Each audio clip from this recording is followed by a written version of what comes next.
if there's one thing that's common amongst all of us investors and brokers and all that stuff, is that there's no way we would ever be where we are today if we didn't take that leap of faith and do that first deal. Welcome to the Freedom Point Real Estate Podcast, where we talk about creating more time freedom through passive real estate investing. Passive investing in real estate challenges conventional investment wisdom. We are passionate about learning and sharing resources with others who are ready to transform their investing mindset. Quick disclaimer as always, I am not a CPA, I am not an attorney or a financial advisor. This is not financial advice, not telling you or anyone else what to do. The views and opinions expressed in these podcasts are provided for education and informational purposes only and are not necessarily the views of my employer, ADP. I'm glad you're here. Now let's dig in. All right, Freedom Point Podcast listeners, thank you again for jumping into yet another episode of the Freedom Point. My name is Jeremy Dyer, your host, and today I have with me another fantastic guest, Dan Lewkowicz. Dan, welcome to the show. Yeah, thank you so much for having me. I'm really excited for this. Yeah, absolutely. And to give my listening audience a little bit of history on Dan, and I'm sure Dan, you'll have an opportunity here to kind of fill in some gaps, but Dan is a seasoned real estate veteran. He's had over 15 years of experience in all kinds of different areas within real estate, which is really exciting to have Dan on, to not just be here to talk about multifamily, which we speak a lot about on this show. But Dan's been involved with house hacking. He's flipped houses in the past. He's currently the senior director of Encore Real Estate Investment Services, and he specializes in shopping centers, medical office buildings, pharmacies, quick service restaurants, automotive repair, parts stores, as well as resorts. So kind of the run of the gamut here. Dan also has 5 lovely children, and he lives in beautiful God's country, Birmingham, Michigan. So again, Dan, thanks for jumping into the show today. Yeah, thanks for having me. Excited to be here. This is going to be a great time. So what did I leave out there? I mean, you've got, obviously from a high level, you've got a lot of history and experience in real estate, but maybe bring us back to that kind of decision moment where you first really decided to get into, the real estate industry. Yeah, so you did a great job. I think in terms of what you left out was the journey, right? Because you weren't there, weren't a part of it. But it was definitely an exciting and interesting journey filled with all kinds of twists and turns. And I'm very privileged and blessed to be able to post all my wins, on social media. But it wasn't always, rainbows and butterflies, right? As they say. I mean, for me, I just look at all the different twists and turns that my life took, and how many times I could have just wound up in a place where I wouldn't have been fulfilled or happy. And I'm very fortunate to have gotten to the place that I have through the support and help of friends and mentors and family. So for me, in terms of like when I had that moment, I would say it was like a series of moments over the course of my life. But the first one was back in 2005, so quite some time ago. I had helped to start a company with some friends called Disability Made Easy, which is a barrier-free home modification company still in existence today. I'm not affiliated with the company, but my very best friends and I started this company because their father had ALS, Lou Gehrig's disease, and we just saw the frustrations that he was dealing with in addition to the difficulties and challenges of the illness in terms of modifying his home to make it handicap accessible. So, I was very involved in that company on the sales side and marketing side. However, I'll never forget one time I went out to bid out a project with our project manager. We got to the property. I looked at this property, scratching my head like, how is anybody going to live here, let alone someone who, unfortunately is wheelchair bound? We went in the property and I said how are they going to get through these halls? How are they going to clear these doors? To me, I was ready to walk away, right? I was, 22-year-old kid, almost out of college. We walked out of the property and I said to the project manager, I said, what are we doing here? Like, this is a lost cause. We got to write this off. And he didn't say anything, actually. He took out a piece of graph paper. About 90 seconds later, he had a whole new front elevation sketched, moving the entryways to where the windows were, and a whole new layout sketched of the home. And for me, it just kind of hit me that you could take something that is functionally obsolete, you could make changes to it, add some value, and then at the end, you've got something that's even more valuable. So for me, that really set off the journey of house flipping, because I recognized that there was an opportunity to buy properties in the middle of a terrible recession for pennies on the dollar, renovate them, and sell them for more than the collective sum that was put in. So that's what really lit the fire for me. And at that point, I said to myself, I'm never working a full-time job for the rest of my life. I'm eventually going to get out of this. And it was a series of jobs, working through corporations, continuing to flip houses on the side until finally I had worked at Amazon as a business development executive. I had the moment of truth where I was ready to walk away from my very lucrative at the time W-2. And I remember another aha moment was I was in the shower and I was thinking to myself, how many houses do I need to buy today to replace my Amazon income? And we were talking about houses in the city of Detroit at the time. So the answer was 20, right? 20, garbage budget homes. So I went out and did that. I raised some capital from friends, went out and bought these houses, and I started just flipping and flipping and flipping and flipping. And, went along with that for a few years until eventually I just decided that, I wanted to land more in a brokerage capacity, a brokerage role, because of the relative passivity of it. It's still an active job, but not hands-on, swinging hammers, doing adult daycare that is management of contractors. And I eventually, about 5 years ago, wound up in the net lease brokerage space. I've stayed there ever since, continue to flip houses as a little bit of like a passion project on the side, but really all of my energy and time, goes into my brokerage business. And I've been incredibly fortunate to build a nice brokerage business. Yeah, thanks for kind of some of that backstory and your journey there. Let me ask you a question. When you first got into the fix and flip business, was that kind of around maybe the 07, 08, 09 era, or sometime thereafter? Yeah, it was just shortly thereafter. It's still prices. I mean, it was a joke. I was buying houses in the suburbs for, 15, 20, 25,000, sometimes 50,000. And then, the city of Detroit was actually about 7 or 8 years behind the rest of the country in the foreclosure crisis. So as I kept flipping and the prices kept going up in the suburbs, that's when I moved into the city of Detroit because I was able to still buy those, much cheaper homes. Yeah, and what was kind of your plan with those homes that you would buy? I mean, I assume the kind of the value add plan there was to get in and get out as quickly as Yeah. possible. Did you hold on to those homes after they were flipped, or was it always, just, rinse and repeat? So my strategy at the time was really a strategy of, I wanted to hedge against any potential fallout in the real estate market. So I said to myself, like, I'm buying these properties right, that no matter what, barring like, some catastrophic world event, the real estate market is not going to move enough in 3 months for me to get hurt. So I want to be in and out of these properties in 90 days. That was always my goal. It didn't always happen. I did hold some as rental properties, but eventually when I got into brokerage, I said to myself, like, it was actually a great idea, but I sold my last rental property and I took that money and invested it into my brokerage business. And that was just the best move I could make because I was new in my career. Most people were scared to spend $100 on a CRM a month. And I was just like, I've got all this cash that I put in an account and it was earmarked only for commercial real estate brokerage. So it really allowed me to push forward and excel. Now, you and I both have one thing in common, and that is we were both house flippers, right? I got into the business because my wife and I watched HGTV one night, and it sounded really sexy to get into that, business, right?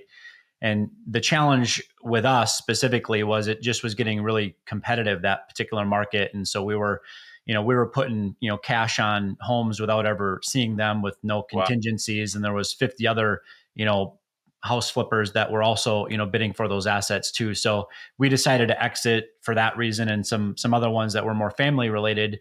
But my question for you is this, and that is, I talk to a lot of investors that want to get into real estate. They want to diversify outside of Wall Street. They think that the only way to get into real estate as an investor is for them to go buy that garbage house that you spoke of, right? And then fix and flip it, or rent it out, or house hack it, whatnot.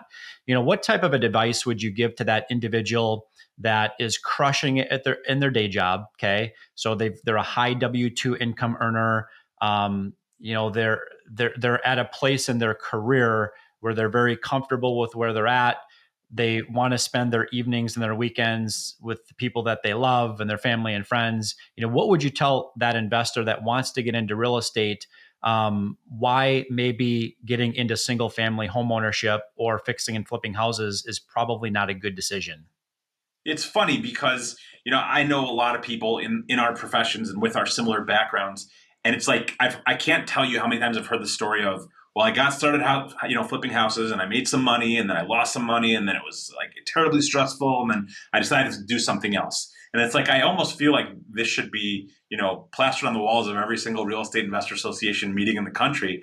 but like, it's important to learn from other people. I didn't learn from other people. I did it myself, right? I mean, obviously we learned certain things, but you did it yourself as well. And maybe came to similar conclusions. So I would say like, house flipping is great. At this point, if I see a deal and I buy it, I'm pretty good at it because I've done it a lot.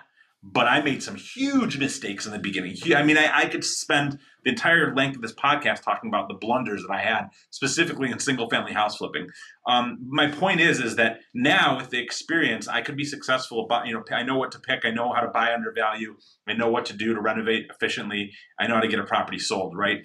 But to be successful as a flipper, you really have to be, not even 24/7. You have to be like, 48 hours a day working on your business. You have to have systems. You have to eventually get crews because it has to be scalable. You have to probably buy equipment or hire contractors or create your own construction company. The people that I see that are massively successful at it have kind of risen silos within their business to have like a multifaceted construction company and real estate brokerage and house flipping. They just have a machine, but that is by far the exception and not the rule. I wouldn't discourage people from doing it, but I would let people know that, yes, it is one of the lowest barriers of entry for any form of actual tangible real estate ownership. However, it's also probably the most risky. It's very capital intensive. It's very labor intensive, and things go wrong. I promise you, what you see on HGTV is just, either they're glorifying the successes or they're glorifying some of the failures, but it's not real. What's real is finding out you've got a collapsed sewer line. What's real is finding out that you had a problem on title when you bought it, a tax property. Or, what's real is your HVAC getting stolen because it's in a bad neighborhood. Those are real things, right? I mean, I remember to this day, probably my favorite flip. It was the biggest headache I've ever had, but just the outcome was amazing. It was this old 1930 Tudor, 1,700 square foot brick property in Detroit that I took and I restored it to its former glory. But I also did things like updating the HVAC, getting rid of the boiler, putting in it forced air. And I remember we had the cabinets delivered one day, right? Maybe 4 p.m. too late in the day to install. They went in the garage. 7 o'clock in the morning, the guys get there. They open the garage and they go back inside to get their stuff. They come out minutes later and they're all gone. And I'm just like, you know what? Cost of doing business in Detroit. So I would tell people to be careful. I mean, I'm looking today, like I like deals, syndication deals I'm looking at where you can make 10 or 15% annual return. Don't look for the home runs always. I think that, if somebody has a W-2, don't be quick to quit it, especially if you've got good income from it. Maybe use that income to invest in other deals, maybe some rental properties, build up your passive income stream till it replaces what you have in terms of your active income stream. But, if you're going to get into flipping, you got to have a mentor and you got to be around people that are going to help you because it is a very, very difficult investment, journey to go alone. Yeah, and I'm glad that you shared some of the challenges that you've had. The listening audience has heard me say this at least once at this point, and that is kind of the straw that broke the camel's back for us was the last flip we did, which was set to be a home run grand slam. The challenge is 1 week before closing, we got a notice that the septic system had failed. Okay. And so for the low price of $30,000 and a bunch of landscaping, right, that largely, depleted the majority of the profits that we were set to earn, on that particular flip. So. Yeah, I mean, I've got one for you just because I think we want to be transparent and show people what really exists out there. But I had a number of homes in the city of Detroit in bad neighborhoods at one time. There were a couple that I bought from HUD. This particular property was, I believe I paid $8,000 roughly for it, so not a big investment. But I got a call from one of my contractors that the home had been boarded up. There was people's stuff in the garage, and people were living in it. And I didn't know what to do because I wasn't going to confront them. And eventually they started dealing drugs out of the back window of the property. And when I got the police involved to try to say, hey, listen, you're squatting in someone else's property, they procured to the police a fake deed showing that I had deeded them the property. And I eventually, this was terrible. When I got into commercial real estate brokerage, I still have this toxic inventory left over, and I couldn't bring myself to sell it because psychologically I hate losing. I hate losing money. But at a certain point, I spoke with one of my friends who's like a mentor / friend, and he's just like, Dan, you're like killing in commercial brokerage. cut your losses, get rid of that toxic inventory, get rid of that toxic space in your head. But that's a real story. I mean, I lost money on that property because people decided to sell drugs out of it and falsify a deed to say that they owned it. And that's what happens. I mean, it's real life. Yeah, absolutely. And thank you for sharing some of those stories. I think if there's anybody listening to this podcast episode, they're going to come to the realization that maybe they shouldn't buy that garbage house down the road. So Yeah. it's good to be transparent about these kind of things. Now, for me specifically, and I'm sure for you, I'm still glad that I went through that experience and those experiences, because I was able to learn, from some of those challenges, some of those mistakes. And quite frankly, I wouldn't have the knowledge level that I have today as it relates to the real estate business, both on the, single family and commercial side, had I not gone through, that pain, those pain points in my life. So. Absolutely. That's very, very true. Well, let's make a transition from single family to commercial real estate. So let's talk a little bit more about, what you're doing currently as a broker, and how you help investors, get involved in the commercial real estate space. Yeah, so I'm a net lease investment sales broker. What that means is that I sell properties, either single tenant net lease properties. So these are typically like, think about CVS's or Walgreens, Dollar General, Family Dollar, McDonald's, Burger King, Taco Bell, Wendy's, maybe some, like you mentioned, I do medical office buildings, stuff like that. In addition, I sell a lot of shopping centers. So that's typically multi-tenant retail or multi-tenant retail and office in a strip center or some type of a shopping center. I do sell some resorts as well, but I focus primarily on the single and multi-tenant net lease properties. So in general, just as like a 30,000 foot overview, a net lease property, the reason it has that name is that the rent that an investor is promised in the lease, the base rent, is net to them. So let's, we can we can contrast net lease properties with like what I think the polar opposite is, and that's multifamily, right? Multifamily, let's just make up a scenario where you've got a multifamily property, small property, you're bringing in $125,000 of gross collected rents, right? We're going to contrast that with a Wendy's property that brings in $125,000 of gross collected rents. Now, in the multifamily property, you're going to have all kinds of expenses, right? You're going to have property management, you're going to have taxes, you're going to have insurance, you're going to have maintenance of the building, capital expenditures, maybe some replacement reserves, you're going to have vacancy costs, you're going to have to cut the grass and mow the lawn and do the landscaping, you're going to have to plow the snow and fix the parking lot, repair the roof, repair the sidewalks, all those things.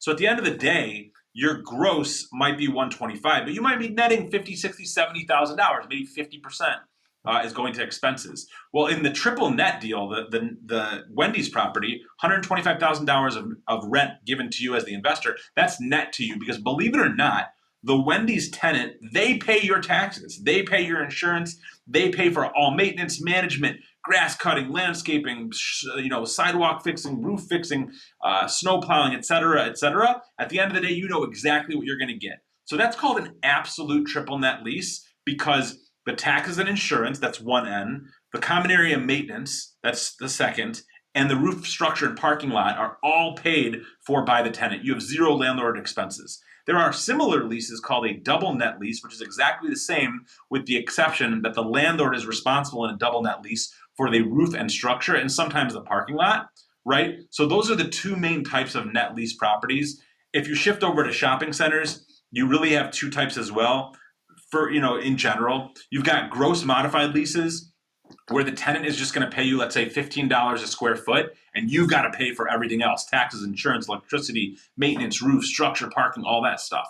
Then there's the triple net shopping center lease, where they're going to maybe pay you $15 a foot, but then they'll pay you, let's say, $3.75 a foot for what's called CAM charges, or common area maintenance charges. And your lease could define CAM however you want it. It could include everything. And in most cases, those leases are reconciled at the end of the year. So if you pay more in CAM charges as the landlord, if you pay more in CAM expenses, I should say, you then bill that back to the tenant. So in that case, there's what we call no leakage of expenses. So in any case, the goal here is to eliminate expenses, make the rent net to the landlord, make it as passive and hands-off as possible. I would say the polar opposite of, even, as I said before, of house flipping.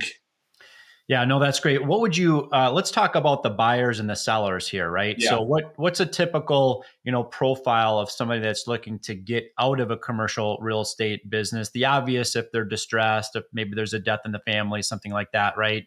And then Yeah.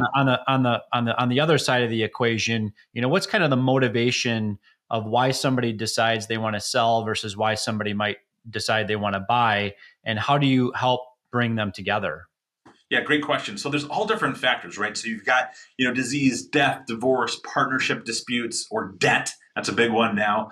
Debt coming due that's going to make the deal not feasible anymore. Partnership dispute where, hey, we don't want to work together anymore, but we have this asset keeping us together. Obviously, death, divorce, we know what that is. So those are all motivating factors for people to sell. In certain markets, in certain market conditions, you've got just appreciation. Like somebody's got a lot of equity and they want to, maybe do a 1031 exchange and exchange into something else that's for whatever reason. So those are all variables. The debt variables is huge. A lot of these deals at five caps, 5% return, when you were getting 3% financing, they made sense. Well, most commercial loans are 5, 7, maybe 10-year terms. So a lot of these deals with great rates are coming due and they no longer make sense. With the current interest rate, so that's going to motivate people to sell. So that's an answer. I've seen a lot of people that want to get in or out of a certain asset class in commercial.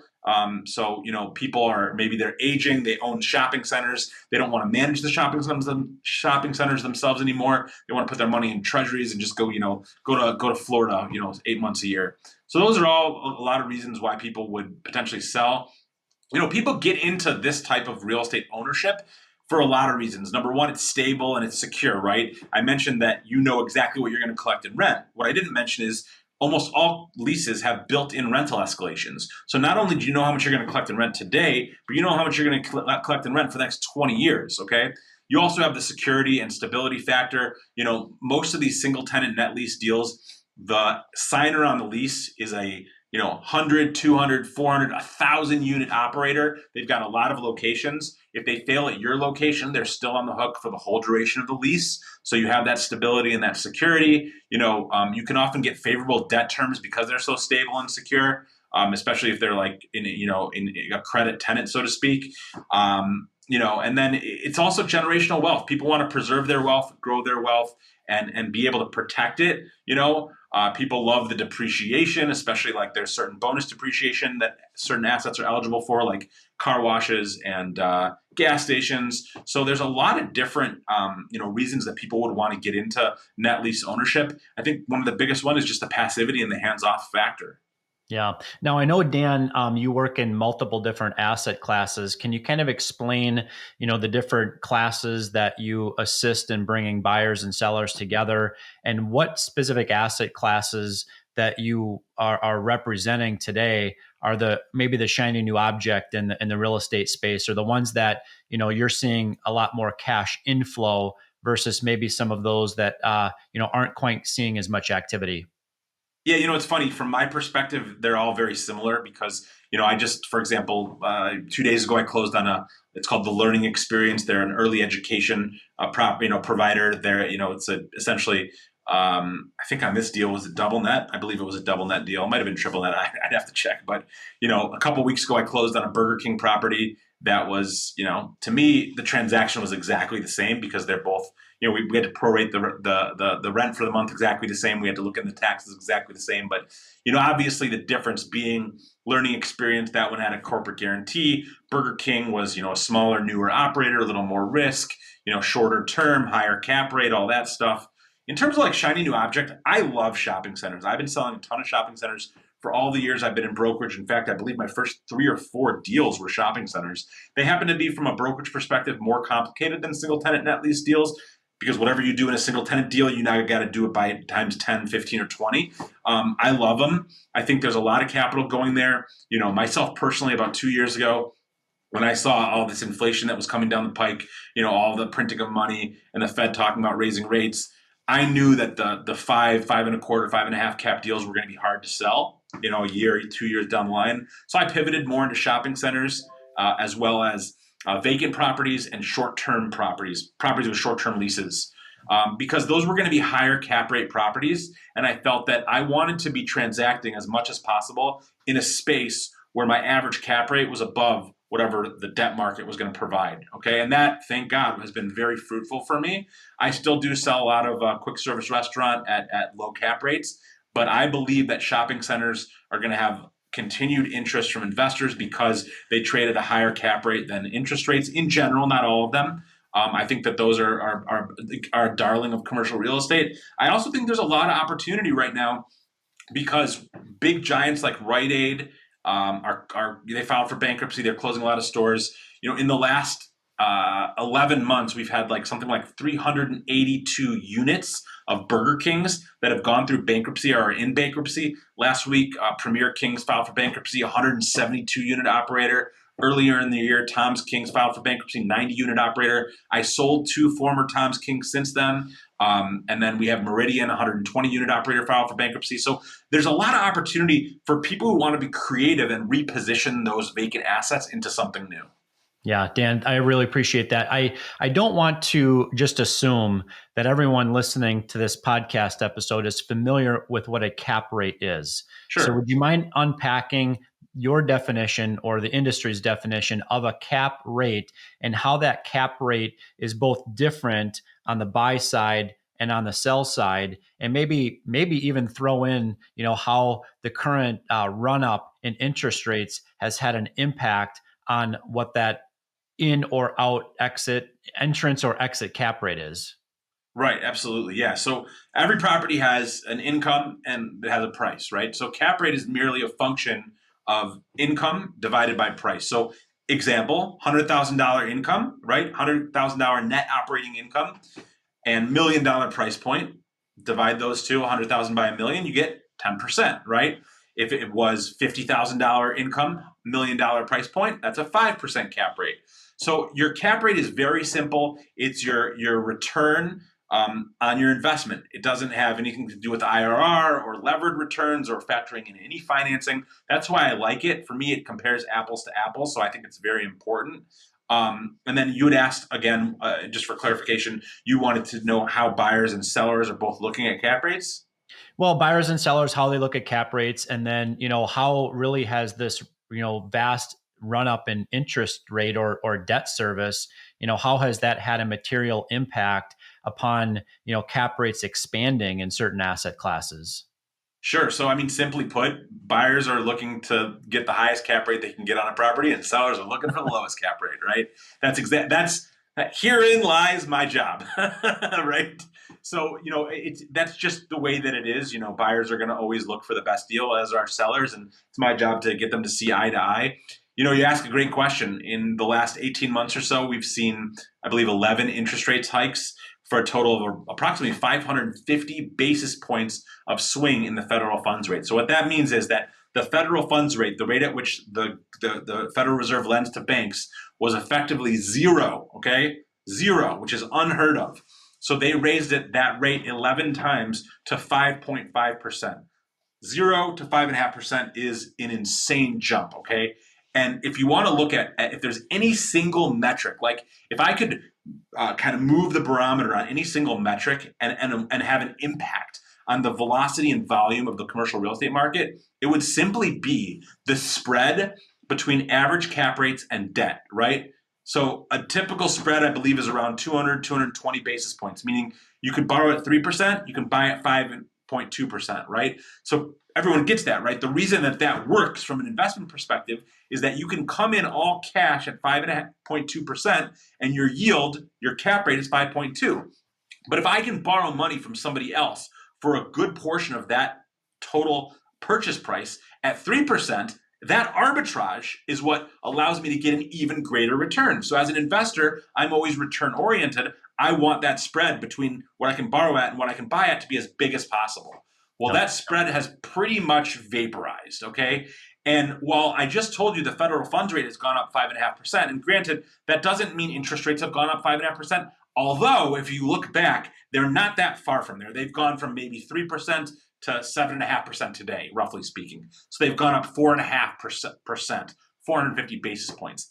Now, of all the assets that I deal with, right, dollar stores and pharmacies and shopping centers and quick service restaurants and medical office, dollar stores have suffered the most during this expansion period of cap rates, but they've moved maybe 100, maybe 125 basis points. So 1%, 1.2%. But I just told you that loans moved 4.5%. So what does that do? That destroys any spread you have.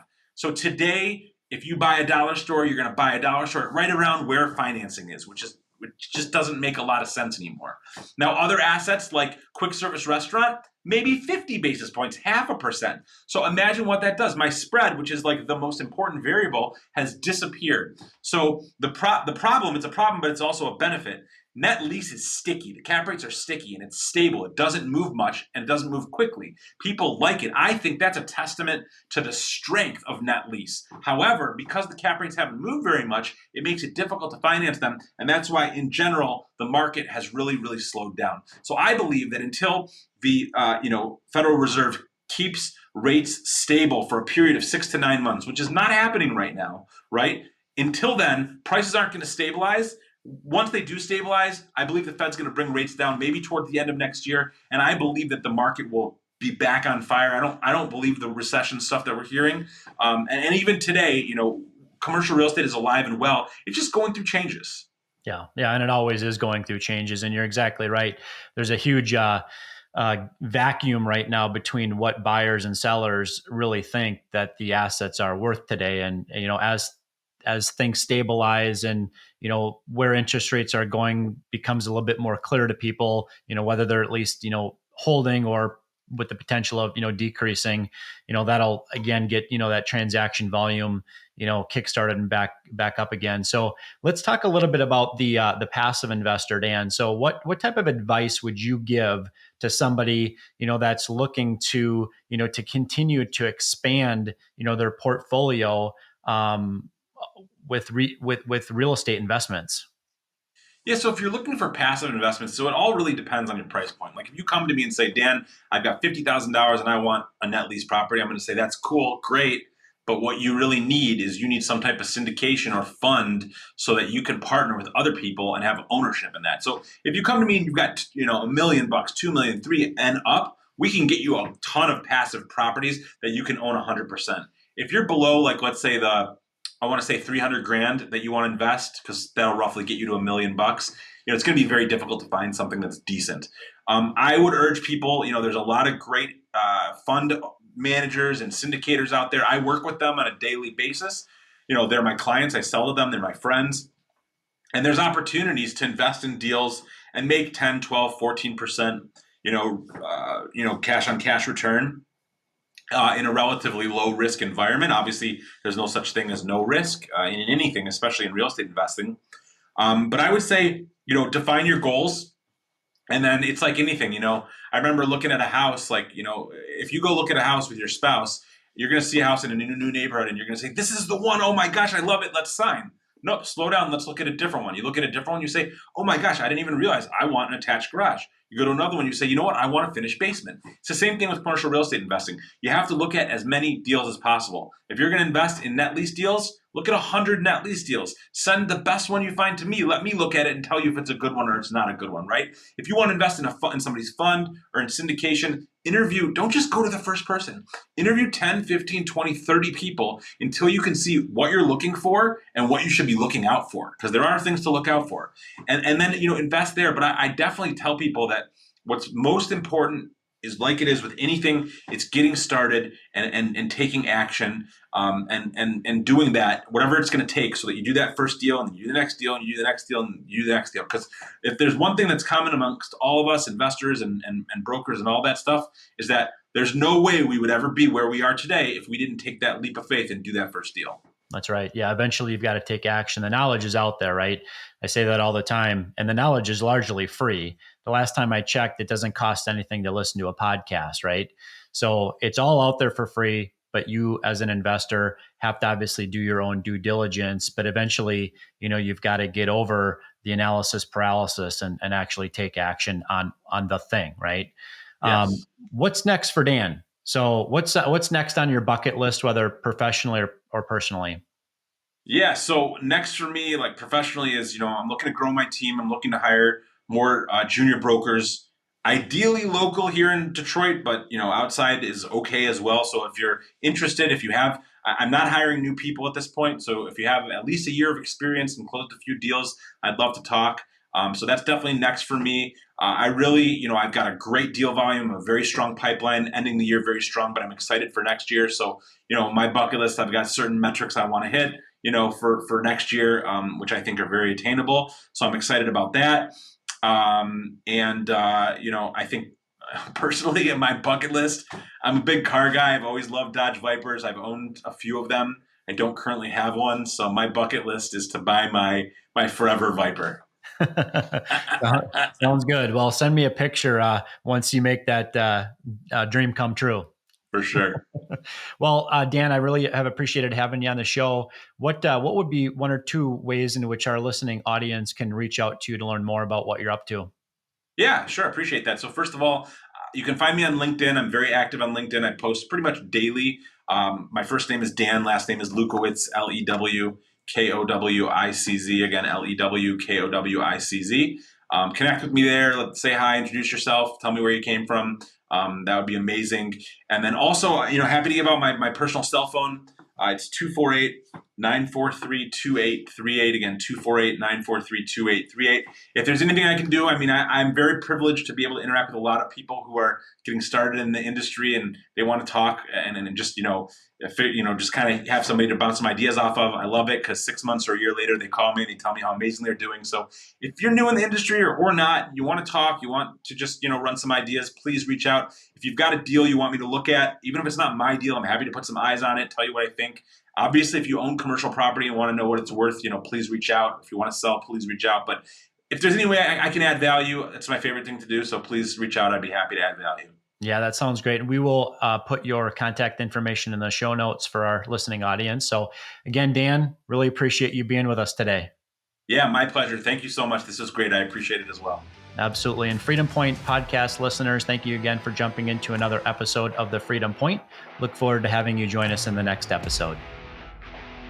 Thank you for hanging out with us today and for listening to the Freedom Point podcast, powered by Starting Point Capital. This show is for entertainment purposes only. Nothing said on this show should be considered financial advice. Before making any financial decision, please consult with a professional. This show is copyrighted by the Freedom Point podcast. Written permissions must be granted before syndication or rebroadcasting. If you're interested in connecting, you can find contact information at startingpointcapital.com.